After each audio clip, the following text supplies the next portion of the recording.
کفار کی نبی کریم صلی اللہ علیہ وسلم کے ساتھ بدسلوک۔ ایک روز آن حضرت صلی اللہ علیہ وسلم بیت اللہ میں نماز پڑھ رہے تھے کہ عقبہ بن ابی معیط آیا اور آتے ہی اپنی چادر اتار کر رسول اللہ صلی اللہ علیہ وسلم کے گلے مبارک میں ڈال دی اور پیچ در پیچ دینے شروع کر دیے۔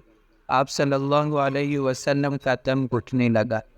اتنے میں حضرت ابو بکر صدیق رضی اللہ عنہ کو پتہ چلا، وہ تشریف لائے اور دھکے دے کر اس ملعون کو ہٹایا۔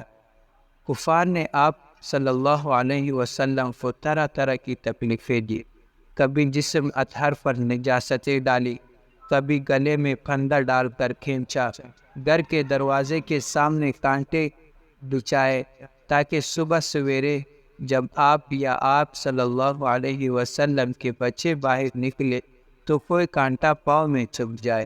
گالیاں دی، قتل کے منصوبے بنائے، جسم اطہر کو لہو لہان کیا، قید میں رکھا۔ آپ صلی اللہ علیہ وسلم کے صحن میں پکے ہوئے کانے پر غلاظتیں پھینکی۔ آپ صلی اللہ علیہ وسلم کی شان میں اس قدر گستاخیاں کی کہ نعوذ باللہ کبھی پاگل کہہ کر پکارا اور کبھی جادوگر، کبھی مزمم کہا اور کبھی شاعر۔ ابو لہب نے تو ایک مجلس میں یہاں تک کہہ دیا کہ محمد صلی اللہ علیہ وسلم تیرے ہاتھ مبارک ٹوٹ جائے، نعوذ باللہ۔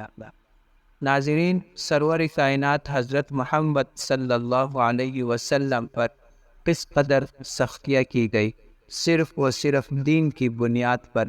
اللہ تعالیٰ کا لاکھ لاکھ درود و سلام ہو آپ صلی اللہ علیہ وسلم پر اور ان کفار پر اللہ کی، فرشتوں کی اور تمام انسانوں کی لعنت ہو جنہوں نے آپ صلی اللہ علیہ وسلم کو پریشان کیا۔